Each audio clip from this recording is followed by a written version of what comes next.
President Donald Trump delivered a fiery UN speech, and the GOP is taking another swing at repealing and replacing Obamacare. U.S. Senator from Kentucky Rand Paul joins us with analysis. And later, papal biographer and theologian George Weigel shares stories from his new memoir, Lessons in Hope, My Unexpected Life with Saint John Paul II. And finally, as the elderly population grows here in the U.S. and around the world, so does the specter of doctor-assisted suicide. We'll discuss the moral concerns with bioethicist Father TAD PACHOLCZYK. The World Over Live begins right now.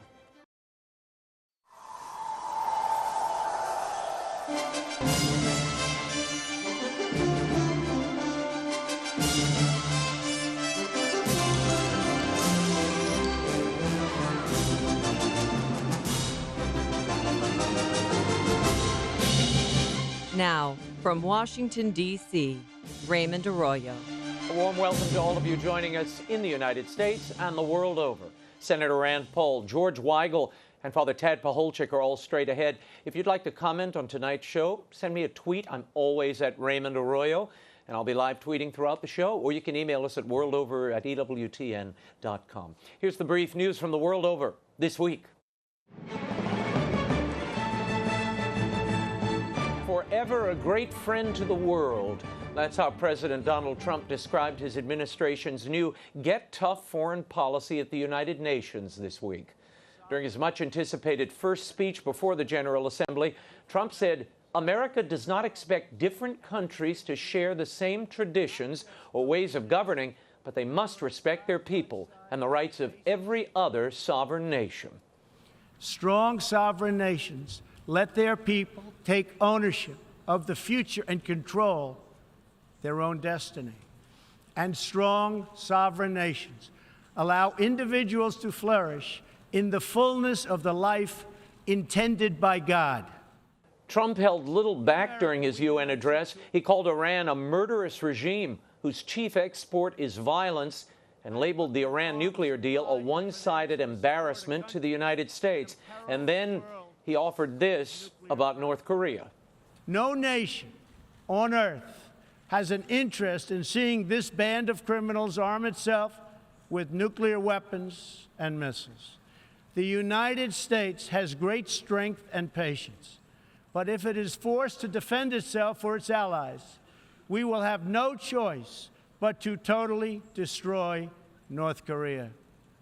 Rocket Man is on a suicide mission for himself and for his regime. We'll unpack the speech with Senator Rand Paul in our next segment. And back here on Capitol Hill, Senate Republicans are again looking to keep their promise to enact a quasi-repeal and replace of Obamacare.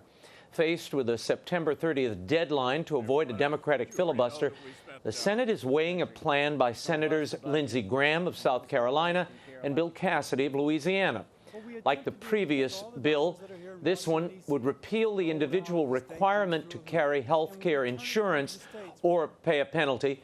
It would repeal the mandate that larger employers offer health coverage, and it would repeal the medical device tax in Obamacare. With federal approval, individual states would set up and design their own respective health care systems.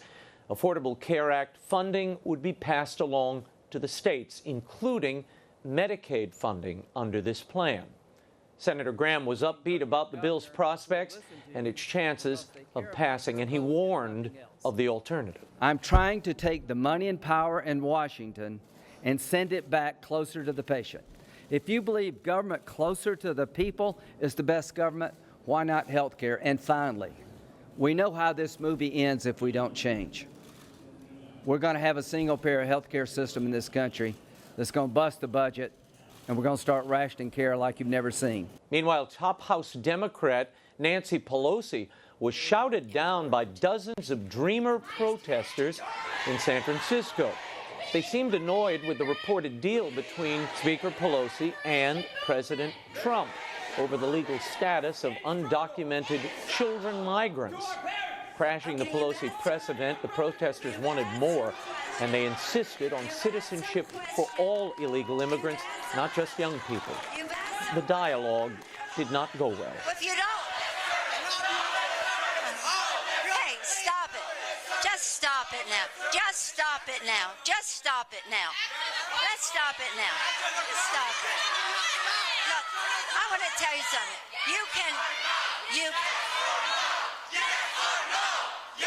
After several attempts to engage the protesters, Pelosi exited in frustration. Two more major natural disasters this week. On Tuesday, Mexico City was hit by a 7.1 magnitude earthquake. The death toll is in the hundreds. The images of crumbling buildings and trapped people coming out of the Mexican capital have been nothing short of terrifying. In a particularly sad moment, children were crushed in their schoolroom when their three-story school collapsed into a massive pancake of concrete slabs. Days after the quake, emergency workers and ordinary citizens continue to dig frantically through the rubble of homes, schools, and apartments looking for survivors. It was Mexico's deadliest earthquake in decades, and we certainly keep all the people affected by this earthquake in our prayers. And Hurricane Maria wreaked havoc in the Caribbean this week as if they needed more. Puerto Rico took a direct hit from the Category 4 storm on Wednesday. It was the first Cat 4 storm to hit the island since 1932.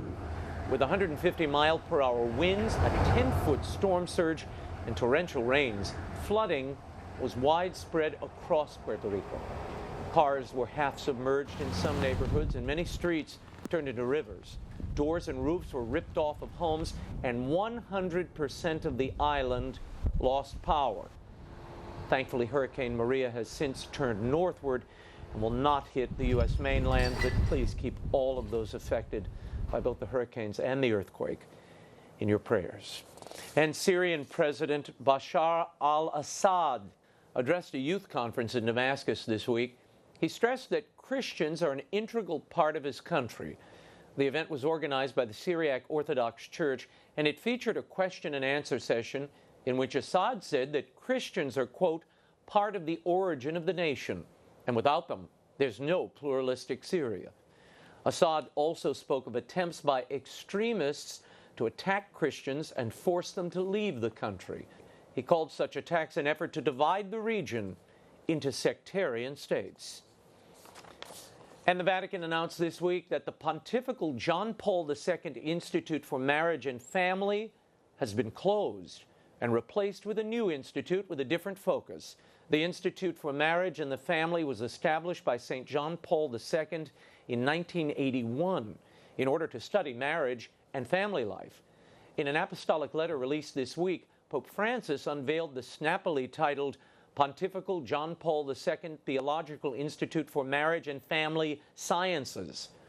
According to Edward Penton of the National Catholic Register, the new institute's chief focus is to spread the teaching of the controversial papal document Amoris Laetitia. Archbishop Vincenzo Paglia, who happens to be the Grand Chancellor of the new institute, told Vatican Radio that the great insight of John Paul II, quote, asks to be enlarged and enriched, and will find its realization in the text of Amoris Laetitia. This week also marks the first anniversary of the Dubia, the 5 questions presented to the Pope by several cardinals, asking him to clarify his teaching in Amoris Laetitia. The Vatican has still given no indication as to whether the Pope will answer the questions concerning church teaching on marriage, divorce, and Holy Communion. Meanwhile, Bishop Athanasius Schneider of Kazakhstan made some controversial statements about the Pope and what he called the ambiguous affirmations of Amoris Laetitia. Schneider said the teaching and the reaction is causing a moral and disciplinary anarchy in the life of the Church.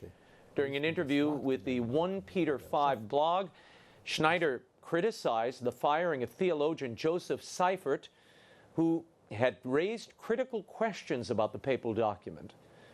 The bishop said that in the Church today, whoever dares to speak the truth is, quote, classified as an enemy of unity. Continuing, he said that those who are afraid of weakening the Church unity by criticizing Pope Francis's teaching must remember that the Pope is the servant of the Church. He is the first who has to obey in an exemplary manner all the truths of the unchanging and constant magisterium, Schneider said. because he is only an administrator and not an owner of the Catholic truths.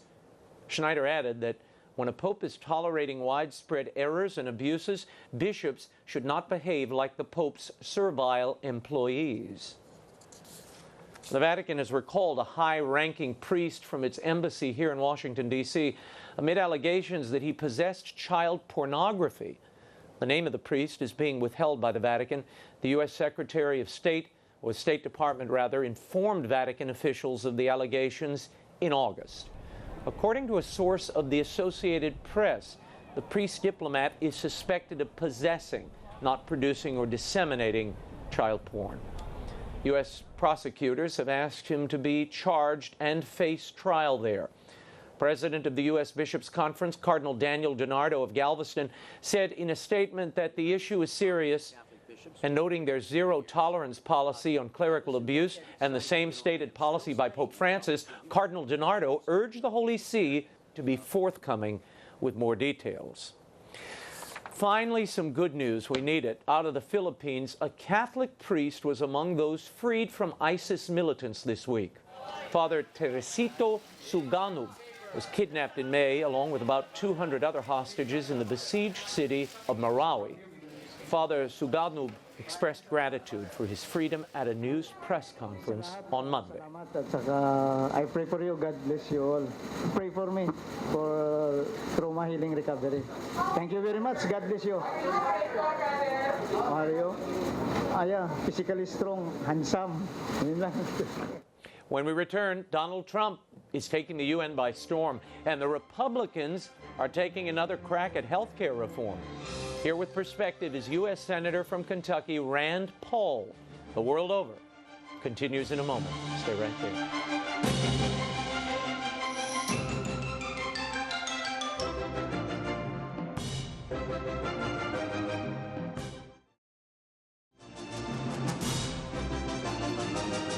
Now, once again, Raymond Arroyo. Welcome back to The World Over. President Donald Trump reasserted American sovereignty in his first speech before the United Nations General Assembly this week. Meanwhile, here in Washington, 2 Republican senators have renewed efforts to repeal and replace Obamacare. Here to discuss all of that and more is physician and member of the Senate Foreign Relations Committee, Senator Rand Paul of Kentucky. Senator, thank you for joining us. Yes, thanks for having me. Now, the GOP has until September 30th to pass a new version of this repeal bill. They tried this before. This one's known as the Graham-Cassidy bill. You have said that this bill does not get rid of Obamacare, but immortalizes it. How so?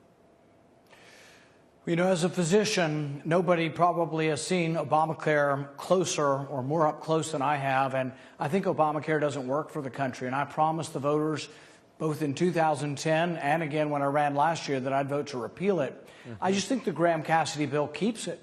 It basically keeps well over 90% of the spending, 90% of the taxes, and then it redistributes the spending. So to me, I want to repeal Obamacare. I don't just want to spend the money in different states. That's kind of what they do. They take the money from Democrat states and then they want to spend it in Republican states. That to me just isn't repeal. But Senator, you have been all for a clean repeal of Obamacare. That seems unlikely to garner passage in either house. So my question is, if this bill at least removes the individual mandate and the employer mandate, isn't that a step in the right direction? Shouldn't that be enough to win your support? Well, if you had a bill that did just that, and we did have one, I would support it. I supported repealing the individual mandate, repealing the employer mandate, and repealing the devices tax. I've reported all of those variations. I've supported all variations of bills like that. But this bill has $1 trillion in Obamacare spending that it keeps, and then it divvies it up among the states. But see, when most of us said we wanted to repeal Obamacare, we meant it. We didn't really want to say, oh, well, if we can't repeal it, and if the other guys, the other men and women won't obey their campaign promise, and they're going to go ahead and change their mind and vote to keep it, now you should go ahead and change your mind and not vote to repeal the whole thing. No, let's repeal the whole thing. Senator, but I will tell you that there's a dual pass going on here. I'm still working with the president on expanding what are called health associations, where you can buy insurance across state lines through a group and get more and get less expensive insurance. This is going to happen in the next week or two by executive action by the president. And I think we should let that take place because, one, it doesn't cost anything, and two, let's see how well it works over the next several months. Then let's revisit this issue. The September 30th deadline is an artificial one. There's no reason why we can't keep revisiting this issue. But that doesn't, even cross-state purchasing of insurance, that's not going to ensure pre-existing conditions, will it? Actually, it does, because what happens in health associations is you get group insurance. The real problem under Obamacare is that premiums have doubled in the individual market, and the individual market has what's called adverse selection. It's getting sicker and sicker, and the healthy people aren't buying into it. So my plan would let people leave the individual market and get group insurance. When you get group insurance, all group insurance in the United States has a protection for pre-existing conditions. And interestingly, the group insurance under the national model is the only segment of the insurance industry where premiums have not been rising dramatically. It's the best place to be. So what I'm trying to do, and I think it's going to happen in the next couple of weeks, is we're going to legalize the ability of every plumber, fast food worker, carpenter, welder, to actually join a group and get group insurance like people do in big corporations. This is enormous, and it doesn't cost anything.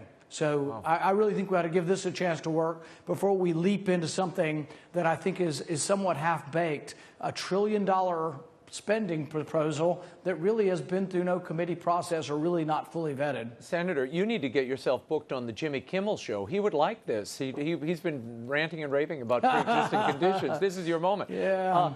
The White House supports this bill, however, this Graham-Cassidy bill, and the president tweeted this out Wednesday morning. Rand Paul is a friend of mine, but he's such a negative force when it comes to fixing health care. Graham-Cassidy bill is great, ends Obamacare. Your reaction to that? Well, we just have a difference of opinion. I am on friendly terms with the president. Like I say, I continue to work with him on this cross-state health association plan, which is really going to happen really in the next week or two, I'm hopeful. But on this particular issue, I disagree with him. I think Graham-Cassidy actually keeps Obamacare. And if you look at it, it keeps over 90% of the spending. It keeps over 90% of the taxes. And the main thing Graham-Cassidy does is it reshuffles the deck, takes money from the big states, California, New York, and then it reshuffles it and sends it to the rural states, which happen to be more Republican. And I think in the end, it also leaves a lot of power in the HHS secretary that as soon as we get a new president, we may find that the new president, if they're a Democrat, says, why don't I reshuffle the deck again and take the money from the Republican states and give it to the Democrat states? We could go back and forth forever on this. To me, it's really petty and it's partisan sort of push to take money from Democrat states. This should be about fixing health care for all the states, whether you're a Republican or a Democrat. Now, Lindsey Graham is making the pitch for these block grants that would be taken from the federal government and given to the states to disperse as they see fit. Listen to this. I want your reaction. In 1996, we block granted money for welfare reform, and it worked like a charm. We put governors in charge of the program. We held them accountable. So here's the choice for America: socialism or federalism. So is that the choice? Socialism or federalism? Single payer or Graham-Cassidy? Well, this would not be the first time that Senator Graham is confused about the Constitution. The 10th Amendment is the amendment people refer to with federalism. It says that those powers not granted to the federal government are left to the states and the people respectively. Federalism would be we get rid of Obamacare and then we let every state tax people and spend on health care if they want to. What Graham is doing is he's acknowledging he was okay with the Obamacare taxes, and he's just going to take them from the people, bring them to Washington, swirl them around the bureaucracy, and then he's going to give them back to the states. That's not federalism. Federalism is leaving the powers not granted to the federal government in the states, and the states would address the health care issue, but they would have to vote on both the taxes and the spending. The problem with doing it up here and having the money come from Washington is we have a printing press, We also have a $700 billion deficit this year and a $20 trillion overall debt. So the problem is we don't have any money up here. It's easy to say Uncle Sam will pay for it, and then the governors get to pay for it. Even Republican governors are succumbing to this. Like, who wouldn't want all this money and we get all the power to decide how to spend it? But they don't quite understand that we don't have any money to give them. We're $700 billion in the hole this year. And that doesn't count all the natural disasters that continue to pile up. Puerto Rico, Houston, all of Florida. That's going to be in the tens of billions of dollars. Before I leave this topic, does Graham Cassidy pass? Maybe hundreds of billions of dollars. Yeah.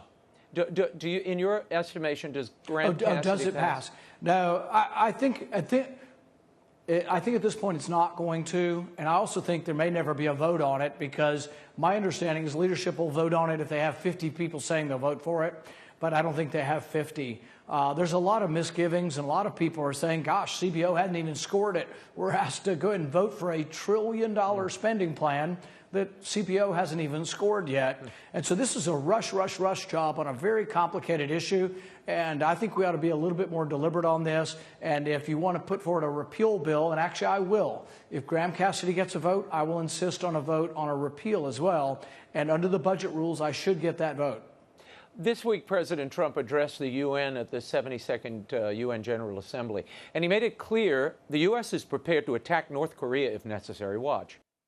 The United States has great strength and patience, but if it is forced to defend itself or its allies, we will have no choice but to totally destroy North Korea. Rocket Man is on a suicide mission for himself and for his regime. What do you make of the president's rhetoric there? Is that effective, in your opinion? I think it's very important that there is a message to North Korea that says that a military option for them has no possible outcome that would be desirable, but also for us as well, that there is no real military solution to this. Were we to attack North Korea preemptively, I think millions of people could possibly die in South Korea. For North Korea to attack us preemptively, I think that millions of people could die in North Korea. So I don't think there is a good military option. And what I would try to send a message to North Korea is, one, we don't want regime change. We're not going to invade. We're not going to occupy. What we want is you to stand down and not continue to rattle, the nuclear saber and indicate that you're willing to use it. There is no good result from nuclear war. Fortunately, over the last 70 years, we haven't had it. But it was everyone that had nuclear weapons coming to the understanding that there was no good outcome from using nuclear weapons. We came to that realization in the Cold War. That's the most important thing that could come of this, is that North Korea decides, you know what, really, are we pushing the envelope here? Is there a chance that we precipitate nuclear war? And I think knowing that there's no good options is an important message for them to get. Senator Paul, your overall estimation of the president's speech.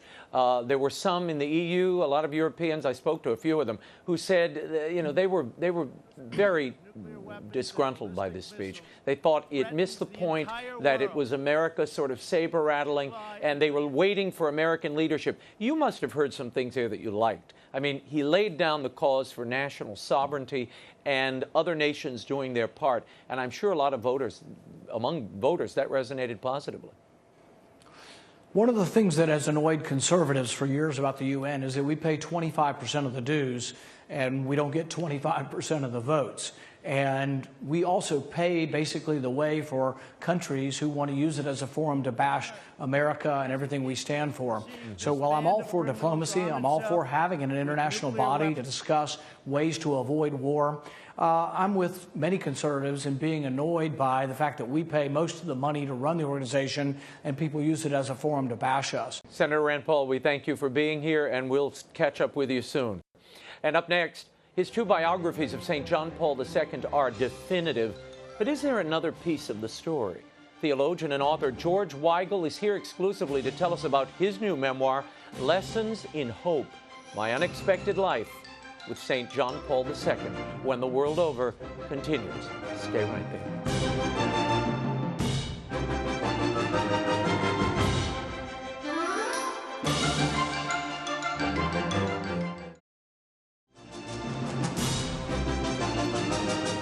Now, Once again, Raymond Arroyo.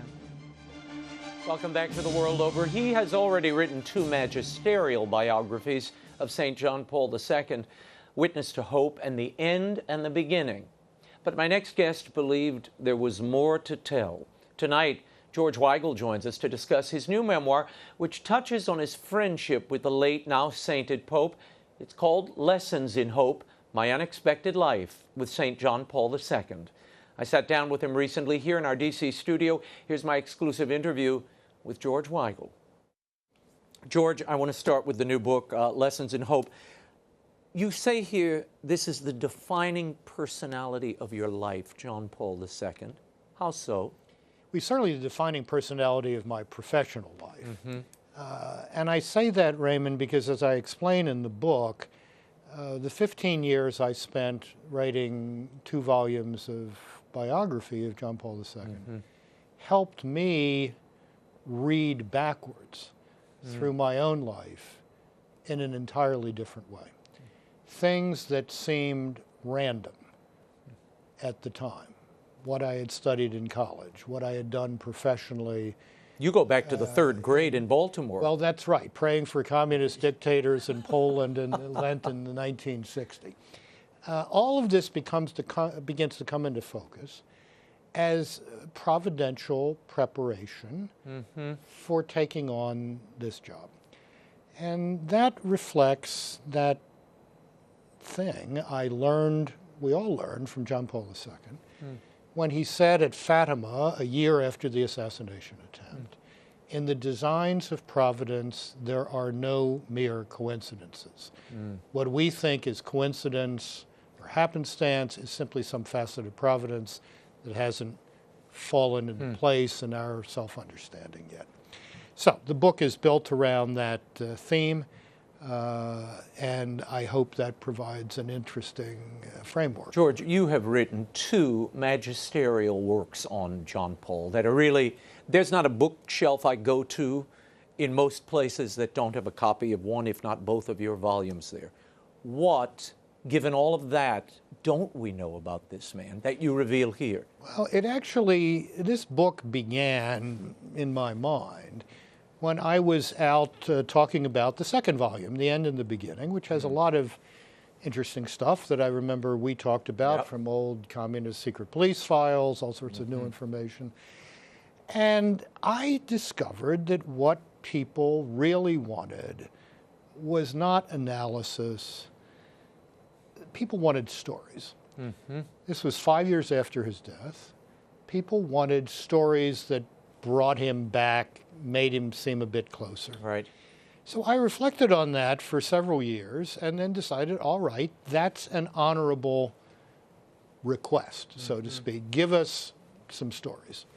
So I now think of this book as the 3rd panel of a kind of triptych. You know, Witness to Hope, The End and the Beginning, and now Lessons in Hope. And I think this fills out some of the human dimensions of John Paul II, some of the off-stage, if you will, dimensions of his life that would not have really fit terribly well in 2 volumes of scholarly biography. The other thing this allows me to do at considerably greater length is to introduce this remarkable cast of characters around him in greater depth. And you do, and you go, and look, you've got Cardinal Rilko, you've got Casaroli, you've got Polish theologians, Navarro Valls. What I found odd in the middle of the book, as you go through and you have chapters dedicated to each of the people I just mentioned, it's like you're circling John Paul. Why don't you let us land on him in those chapters? Well, I think you're visiting him in virtually every part of the book, but at certain points, you need to back up and understand the surround better so that you can understand this man better. I mean, a perfect example would be this astonishing woman, Irina Alberti, Russian emigre, his secret agent in the old Soviet Union, Solzhenitsyn's former secretary. To lay out her story, and her work with him, Yeah. and then to hear her talk about him is to meet him through a wholly different prism. What was the most illuminating thing she told you about Karol Wojtyła? She confirmed for me his extraordinary respect for Russian Orthodox spirituality and 20th century Russian Orthodox theology, and particularly a figure that most Americans don't know much about, named Vladimir Soloviev, who was a kind of a prophet of the ecumenical movement. And she also helped me understand why it was so frustrating for him to be constantly blocked by the present leadership of the Russian Orthodox Church, or the leadership at his time, from getting to Russia. And at one point, I report a conversation with the Pope when we were discussing this, and he said, they're not so easy to deal with. I think that's something new that would not have fit in Witness to Hope or The End in the Beginning, but it's very much part of the picture. Our friend, Father Richard John Newhouse, really was at the genesis of this whole journey for you. And I love the line where he tells you, this is going to change your entire life, George. Well, that was Richard. I mean, as I say, in that slightly exaggerated way. Dramatic way. Which was part of his charm. He was certainly right, Raymond, in that I didn't go back to the kind of life I had been leading here in Washington at the Ethics and Public Policy Center before. I mean, my work on, in, and for the church became much more central to my professional life. That's fine. I'm happy to be able to do that, and I hope I've been able to make some modest contribution to that. The other thing, of course, is this business of seeing what came before in a different focus. I hadn't thought about Lent in the third grade in Baltimore in 1960 for a long time. But you now cannot tell me that praying for the communist dictator of Poland when I was 8 years old or 9 years old or whatever I was then did not plant some sort of a seed. Have a connection to what would follow. That bore fruit much later. Now, most of your conversations with John Paul are over dinners. Yes. Lunch and dinner. How many did you have, if you had to guess? I never counted them up, a couple of dozen, certainly. What was the most interesting and revealing? And there are many you mentioned in the book, one particular I want to talk about, but to your mind, as far as you saw something, and when you're one-on-one with someone, particularly over dinner, they relax, and you see a part of them that you don't always get to see. What did you see there that changed or altered or deepened your understanding of him? I think the most memorable meeting in some respects was actually the last, and I think it was December 15th, 2004. My father had died 2 months before. The Pope was aware of this, in fact, had sent a telegram to be read at the funeral. But he was in pretty tough shape at that point himself. So I walked into the dining room. He had already been seated at the table. And the first thing he said was, "How is your mother doing?" I mean, that remarkable pastor's memory, when he's got all sorts of problems of his own, what was truly astonishing. You mentioned in the book a particular dinner in January of 1997, where John Paul reflects on his memories of World War II, and he talks about a humiliation at the hands of evil. And the really profound commitment to human dignity that would come out of that understanding. That told you what when he mentioned that line? People often ask me, what did you learn about him that you didn't know before in all of this stuff? And I say, look, the two large things that I learned were, first, that his father was the absolutely formative influence of his young life. And secondly, that the Second World War, the experience of the Second World War, what he called humiliation at the hands of evil during that dinner you referenced, was the formative experience of his early adult life. I think that's what bent his vocational discernment toward the priesthood, and that is what certainly ignited in him a determination to be a defender of human rights through the priesthood of the Catholic Church. What do you make of reports we're seeing now? We're moving into the 50th anniversary of Humana Vita. There are reports that Pope Francis has appointed a commission to study it, and some indication that there may be a reappraisal in the wind. John Paul was such a defender of that particular encyclical, and he advanced, I would argue, the teaching and really updated it, putting it in the context of our current time. Are you concerned that we might diminish or forget the legacy of that teaching, John Paul's? No, I'm not, because the living parts of the church have embraced it.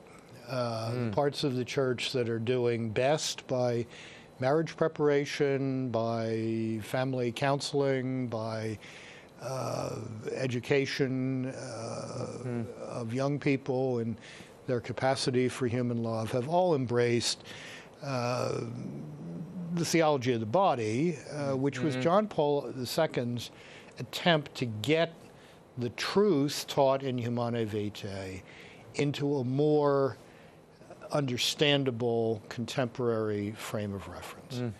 And that lives throughout the world church.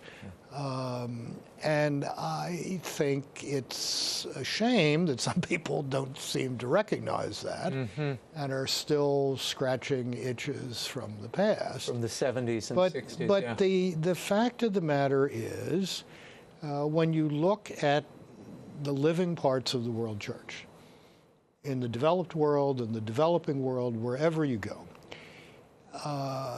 it is those parts of the church that have embraced what I have come to call all-in Catholicism and are living the new evangelization. And it's those parts of the church that are still thrashing around in the shallow waters of Catholic light that are frankly dying. And that is the problem in Europe. That's the problem that came into the surface when we were together in Rome during the recent synods. And I think it's a huge problem for the church of the future. You brought up those synods, and were you shocked? And I've gotten letters, I almost get them every day, emails and letters from people saying, why do we seemingly ignore the teachings of John Paul II? They're referring to his Constitution on the Family, which were so comprehensive, yet at the synod, George, they were barely invoked. In fact, some, even in the inner circle of the Pope, has said, you know, it's time to put those in context or update them for a new age. Well, I think it was a great misfortune that the extraordinarily talented and wise people of the John Paul II Institute for the Study of Marriage and the Family were systematically excluded from the synods of 2014 and 2015. If this pattern repeats itself at the Synod of 2018, where, for example, if Curtis Martin, founder of Focus, is not invited to that synod, something is deeply wrong. If those running successful campus ministries throughout the United States are not invited to that synod, something is wrong. And I think the bishops of the world need to address that. I want to ask you finally about all these materials, and I can only imagine what your attics and closets look like. I read a piece recently where you said you're donating a lot of those papers, your research, which I imagine, how much do you think you have? Well, you must know. It's a lot of stuff. And all of my professional papers from this project and other projects are going to go to the Library of Congress, where they will be available to people interested in serious research. I'm also donating to the library. I'm going to get these digitized, I hope, later this year.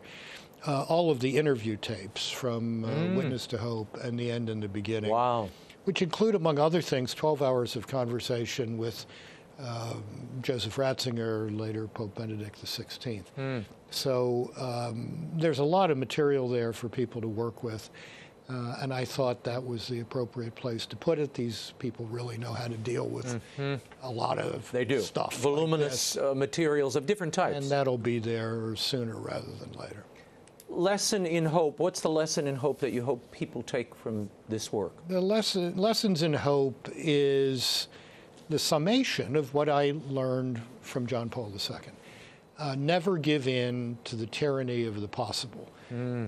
The idea that things simply are the way they are, you can't change it, you can't fix it, the Berlin Wall's always going to be there. Right. Kids are never going to be interested in the Catholic Church, you can't make the Church's teaching on human love make sense. Actually, you can.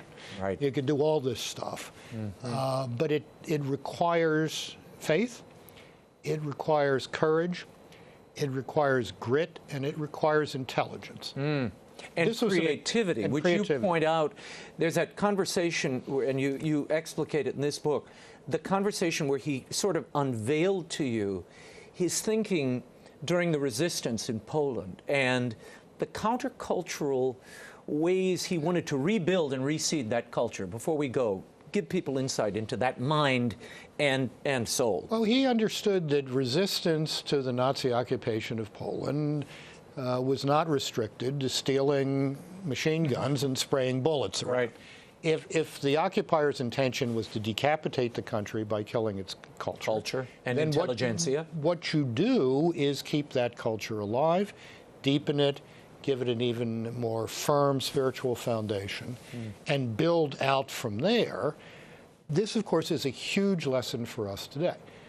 If we've got problems in our political culture in the United States, that may be because we have serious problems with our public moral culture, and that needs remedy, a new great awakening. George Weigel, thank you for being here. Thank you, Raymond. Lessons in Hope, My Unexpected Life with St. John Paul II by George Weigel is available now at bookstores everywhere, online, and through EWTN's religious catalog. When we return, as the world's population ages, physician-assisted suicide continues to make inroads, not only here in the U.S., but abroad. Father TAD PACHOLCZYK is here tonight to examine the ethical implications from the world over. Continues. Stay right here.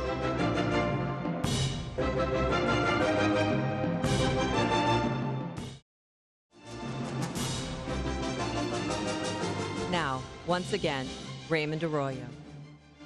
Welcome back to The World Over. The elderly are one of the most vulnerable segments of society, and now physician-assisted euthanasia is on the rise. Here to discuss the threat is Director of Education at the National Catholic Bioethics Center, neuroscientist Father TAD PACHOLCZYK. Now, when I sat down with Father, Hurricane Harvey had just hit the Gulf Coast. Here's my interview with Father TAD. Father, in Hurricane Harvey, we saw those horrible images of elderly people in a care facility, and you saw the water rising around them. You and I, in a conversation, you mentioned that this set off alarm bells for you in the way that we treat the elderly outside of natural disasters. Right. I mean, those images were really quite striking. And of course, those individuals were safely rescued, thanks be to God. They got a lot of attention because it was through Twitter and so on.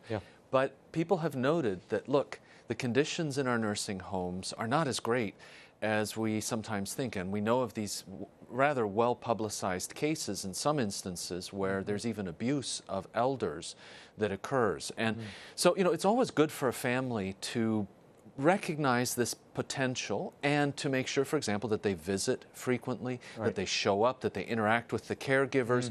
Because when all of this reduces itself to the level of a transaction, a financial transaction, a lot of times the care is not what you would really want it to be for your mom or your dad or your loved one. No, I know stories from people, even when you're paying a lot of money, if you're not on the scene, if you're not an advocate for that elder in your care, that's right. You don't know what's happening. You don't know what's happening, and when you roll into this, then a cultural shift in the direction of saying, well, in some cases for the elderly, it may be fair to offer them the option to take their own lives when disease states get advanced, you know, assisted suicide. Then you add that to the mix, and then younger caregivers, again, may not show the kind of respect that they should in caring for these very vulnerable individuals. This brings up the question of what should the approach to the end of your life? Look, we're all going there eventually, you know, God willing. How should we prepare for that? Should we leave a life directive? Do you like the DNRs? What would you suggest? You know, the preparation for end of life really should involve some planning where you have a discussion with the individual that you want to make the decisions for you. You need to have a live person in real time that you've designated, because I think a lot of people go under this misperception, and sometimes lawyers kind of push this. Oh, just have a living will. Just write everything down. Specify everything ahead of time. Try to imagine all the scenarios that are going to befall you. And of course you can't do that. And you write these living wills, and sometimes many years later, they just don't apply. They don't describe your situation at all. So that's, I think, the way that we should reorient our thinking is, do I want my son, do I want my daughter to be the one who makes these decisions when I'm incapacitated? You know, assuming that your spouse is not there. Right. Of course, it should be your spouse in most instances. But making that designation and then pushing a little bit here to have the hard conversation. You know, I remember with my own dad having this conversation, how challenging it was. It was kind of, you know, rough at the beginning, but after a while it opened up, and he even was choosing, you know, which color vestments he wanted me to wear at his funeral and so on. Boy. So, you know, when you can break through a certain point of resistance, which we all have about death, I think it really facilitates that, and then you can, you know, have better prospects. You see, I'm the wrong person to talk to about this. I'm from New Orleans, and we, you know, death is like life. It's right there. It's on the same menu.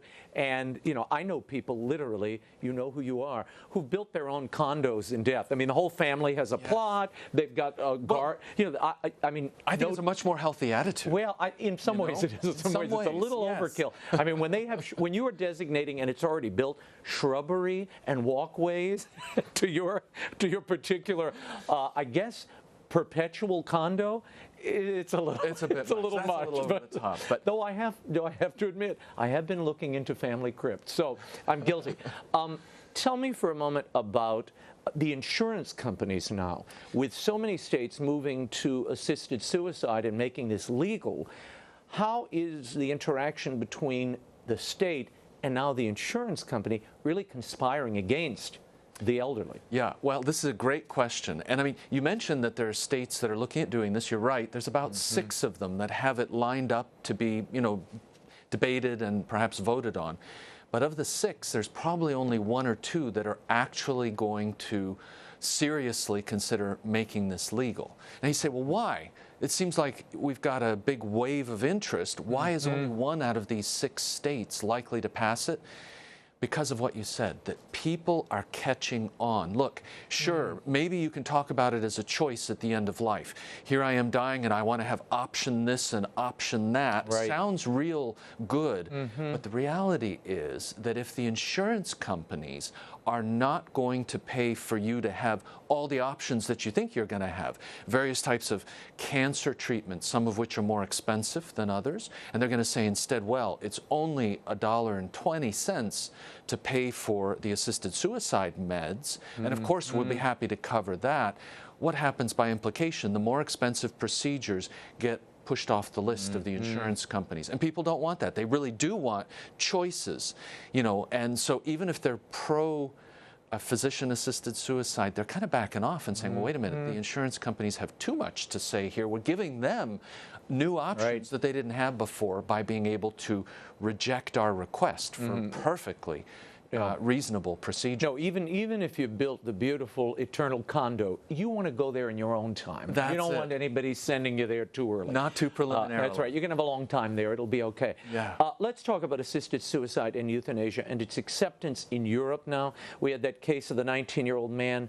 He was facing some neurological disorder and he hanged himself rather than pursue treatment or proceed on. Exactly. Tell me about that case. Yeah, very interesting case. A young man, he had a neurodegenerative disease, so his nerves were misbehaving. He was starting to fall over. He was kind of losing control, and he was saying to himself, gee, am I going to end up in a wheelchair here? And I'm afraid of this. And he actually turned to his own mom and asked her whether she would assist him with ending his life. And at the same time, he was looking at this well-known Dignitas. Dignitas, yeah. Yes, it's an assisted suicide clinic in Switzerland. Many people have used their services, so to speak. And he was looking at that, you know, checking it out on the internet, thinking about it. His mom, of course, wouldn't assist him, and he kind of kept it then on the side and tried to look on the up and up, and then he eventually did take his own life. You know, it's a reminder to us of a number of things here, that as the culture shifts direction, our young people are imbibing this very quickly. They're not oftentimes given the kinds of tools to approach questions of suffering in their own lives. So they feel like, well, gee, I got to get out of this, you know, before it gets too bad. And the internet, unfortunately, does serve as a powerful tool in this sometimes, both for good and for ill. And we can see the for ill side of this. So many of the pro-euthanasia, pro-assisted suicide groups have a very significant presence on the internet, you know, and really, I think, sway a lot of people to look into this more closely. You know, it is a cultural question of the values that are upheld. And when we look at certain lives, they are diminished. There was that report that CBS News filed a few weeks ago about Iceland ridding themselves of the Down syndrome, people with Down syndrome. It's almost gone. Well, it was gone through selective abortion. That's right. That's right. So that's not quite addressing, you know, the causes of it, or realizing and recognizing the gift and the dignity of these people. Precisely. Now, a lot of scientists actually are working, for example, on the Down syndrome issue, and they have found things that you can give, for example, to mice who have Down syndrome that improve their neurological function, give them much better outcomes as they develop in the womb. And they're saying to themselves, you know, we hope there will be something like this for humans soon, where you could treat a baby that you know has this diagnosis. But you're right, there is a different angle that people immediately turn to, which is this, oh, gee, we can do the testing, and the testing will allow us to have an abortion, eliminate this individual. We don't want the child suffering too much putatively. It's in the name of compassion.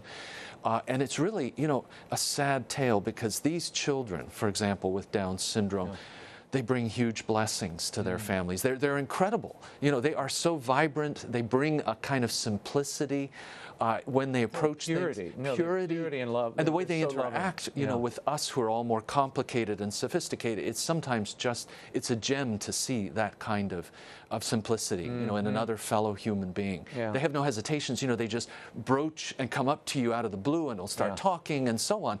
It's just, it's like a breath of fresh air. So we need this kind of beauty in our midst, and not to be exterminating life. You know, I think the same thing, just to jump back to the assisted suicide, you know, the temptation is to say, well, let's terminate the patient rather than let's terminate the suffering of the patient. And we can't go there. I mean, those are two radically distinct proposals. One is clearly bad, and the other is good, to eliminate the suffering, eliminate the pain. We have incredible tools in palliative care. You know, this is a whole branch of medicine that is moving by leaps and bounds. Well, and when we talk about end of life, when we talk about assisted suicide and dying with dignity, it is only rarely that mental disorders, depression is ever broached. And oftentimes, that's the root cause of so much of the desire to end one's life. It finds its roots many times in depression. It certainly does. And I mean, this is an important point for those who are working in psychiatry, you know, which is its own science, really an important field, I think, to realize how we can help people in substantive ways who are struggling with depression, struggling with other issues, you know, that are driving them to devalue their own lives and to consider suicide. But the danger here is if we start to say, all right, it's okay for doctors to do this, you know, then it becomes, well, gee, you think jumping off this bridge might be okay? Well, check with your doctor to see whether it's, you know, and I mean, we can't let that kind of corruption of the medical profession occur. And in this same vein, I'm very concerned about the move that is afoot within the American Medical Association to change their stance to neutral about assisted suicide. If that happens, Raymond, it's going to be unleashing of the floodgates. The California Medical Association changed their position to neutral, and then California, after decades of battles where always they couldn't pass assisted suicide, it finally passed. Yeah, amazing. Yeah, the doctors are really important. We'll keep our eyes on it. Thank you, Father Tad. For more on Father Tad Pacholczyk's work and to read his commentary, visit the National Catholic Bioethics Center website. They're at ncbcenter.org. Well, that is all the time we have for now. Until next week, the show continues on Facebook and Twitter. Like me on Facebook, follow me on Twitter for all the news of the week. The links are at RaymondArroyo.com. Don't miss any of it. Be sure to join us next week. We'll get an update on the state of religious liberty in China with the former Bishop of Hong Kong, Cardinal Joseph Zen.